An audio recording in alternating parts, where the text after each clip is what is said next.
Details చూస్తే హింసాత్మక ఘటనలపై రెండో రోజు సిట్ దర్యాప్తు చేస్తోంది. తిరుపతిలో సిట్ కమిటీ పర్యటిస్తోంది. ఘటనా స్థలాన్ని సిట్ కమిటీ సభ్యులు రవి మనోహరాచారి పరిశీలించారు. పులివర్తి నాని దాడి ఘటనలో నమోదైన ఎఫ్ఐఆర్ ను స్టడీ చేశారు. తిరుపతిలోని ఎస్వి యూనివర్సిటీ పోలీస్ స్టేషన్లో విచారణ జరుగుతోంది.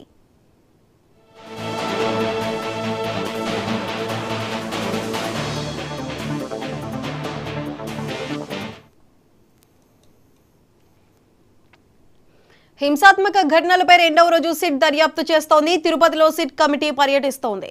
ఘటనా స్థలాన్ని సిట్ కమిటీ సభ్యులు రవి మనోహరాచారి పరిశీలించారు. పులివర్తి నాని దాడి ఘటనలో నమోదైన ఎఫ్ఐఆర్ ను స్టడీ చేశారు. తిరుపతిలోని ఎస్వి యూనివర్సిటీ పోలీస్ స్టేషన్లో విచారణ జరుగుతోంది.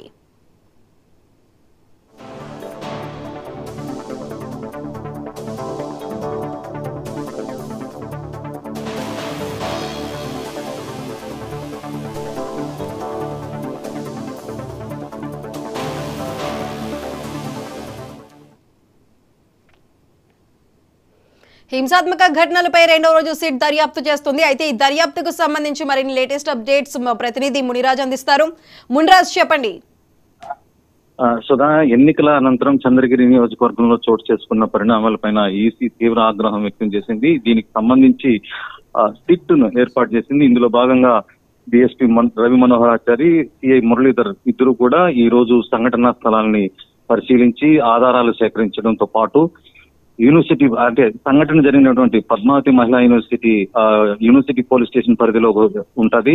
ఈ యూనివర్సిటీలో ఎఫ్ఐఆర్ కు సంబంధించినటువంటి మొత్తం పరిశీలన ఏ సెక్షన్ కింద నిందితులపై నమోదు చేశారు, అలాగే నిందితుల్ని ఎంతమంది అందరినీ చేర్చారా లేదా అనేటువంటిది కూడా ఇప్పుడు కాసేపటి కిందటే పరిశీలించడం జరిగింది. అలాగే సంఘటనకు కారకమైనటువంటి కూచువారిపల్లి, ఇక్కడ వైఎస్ఆర్ కాంగ్రెస్ పార్టీకి చెందినటువంటి ఎమ్మెల్యే అభ్యర్థి మోహిత్ రెడ్డిపై దాడి జరిగింది. ఈ దాడికి ప్రయత్నం జరిగింది. అలాగే ఆయన వాహనాన్ని తగలబెట్టడం జరిగింది. దీనికి ఉదయం నుంచి కూడా వైసీపీ నేతలు టీడీపీ ఏజెంట్ ని టార్గెట్ గా చేసుకుంటూ వేధించడంతో పాటు దాడికి పాల్పడంతో పోలింగ్ 18వ తేదీ రాత్రి కూచువారిపల్లిలో చెవిరెడ్డి మోహిత్ రెడ్డిని తెలుగుదేశానికి చెందినటువంటి గ్రామస్తులంతా కూడా అడ్డుకోవడం జరిగింది. అలాగే ఆ ఘర్షణలో ఆయన వాహనాన్ని కూడా తగలబెట్టడం జరిగింది. మరుసటి రోజు 14వ తేదీ సాయంత్రం పద్మావతి మహిళా యూనివర్సిటీలో స్ట్రాంగ్ రూమ్ ను పరిశీలించి వస్తున్నటువంటి తెలుగుదేశం అభ్యర్థి పులివర్తి నాని పైన వైఎస్ఆర్సీపీకి చెందినటువంటి జెడ్పీటీసీ భర్త భానుప్రకాష్ రెడ్డి నేతృత్వంలో దాడి జరిగింది. ఈ దాడి హత్యాయత్నంగా హత్య కోసమే ప్రయత్నం చేశారని తెలుగుదేశం పార్టీ ఆరోపణ చేయడంతో పాటు వీడియో అలాగే ఫోటోలన్నింటినీ కూడా సబ్మిట్ చేయడంతో హత్యాయత్నం కింద 307 కింద కేసు కూడా పోలీసులు నమోదు చేశారు. అయితే నిందితులందరినీ చేర్చలేదు, కావాలనే కొంతమందిని తప్పించారు అనేసి చెప్పి తెలుగుదేశం పార్టీ ప్రధానంగా ఆరోపించింది. ఈ సంఘటన మొత్తానికి అంటే పోలింగ్ రోజు కానీ పోలింగ్ అనంతరం జరిగినటువంటి పరిణామాలపైన ఎన్నికల సంఘం సీరియస్ అయింది. ఈ సీరియస్ అయిన నేపథ్యంలోనే తిరుపతి జిల్లా ఎస్పీ కృష్ణకాంత్ పాటిల్ని కూడా మార్చడం జరిగింది. ఈ రోజు కొత్త ఎస్పీ కూడా బాధ్యతలు తీసుకోవడం జరిగింది. ఈ నేపథ్యంలో రేపు ఈవినింగ్ కల్లా ఎన్నికల సంఘానికి సిట్ తమ నివేదికను అందించనుంది. ఇందులో భాగంగా ప్రస్తుతం యూనివర్సిటీ పోలీసులు విచారించడంతో పాటు ఘటన ప్రధానంగా దాడి తెలుగుదేశం అభ్యర్థి పులివర్తి నానిపై జరిగినటువంటి దాడికి కారకమైనటువంటి పద్మావతి మహిళా యూనివర్సిటీని పరిశీలించారు. అలాగే కూచువారిపల్లిని కూడా సిట్ బృందం పరిశీలించి ఆధారాలు సేకరించడంతో పాటు స్థానికంగా ఆడ విట్నెస్ అయినటువంటి గ్రామస్తులను కూడా ప్రశ్నించారు. అలాగే గన్మ్యాన్ పులివర్తి నాని గన్మ్యాన్ ను కూడా వాళ్ళు సిట్ బృందం విచారించడం జరిగింది.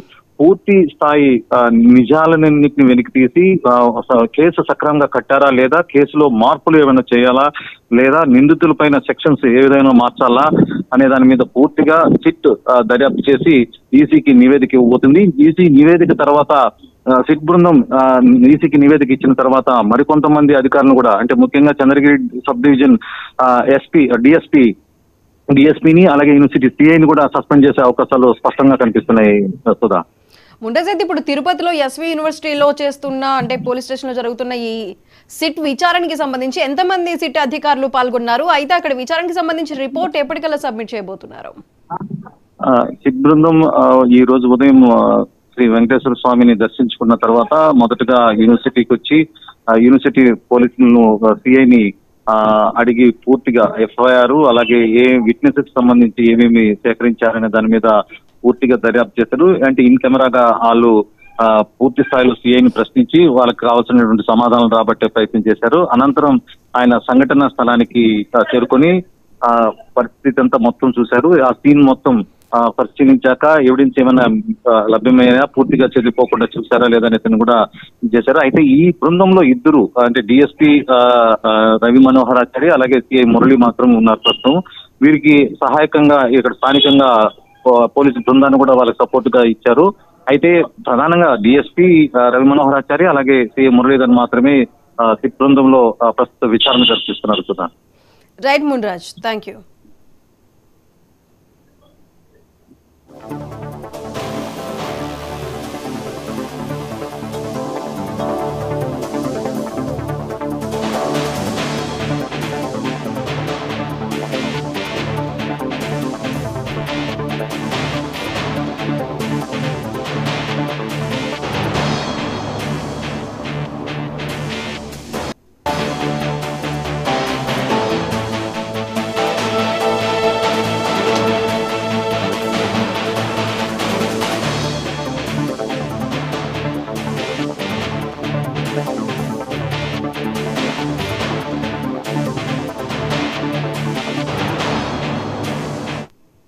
చెప్పేది ఒకటండి, ఏమున్నా మా ఐజీ గారు బ్రీఫ్ చేస్తారు తప్ప మేము బ్రీఫ్ చేయడానికి ఏం లేదు ఇందులో.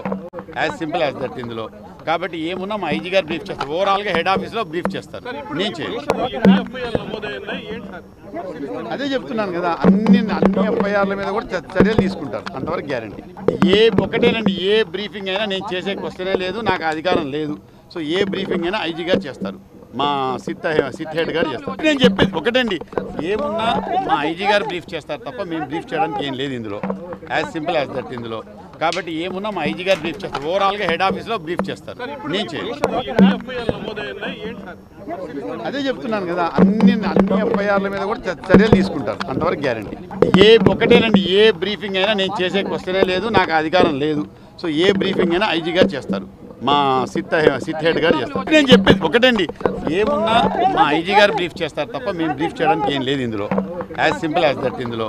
కాబట్టి ఏమున్నా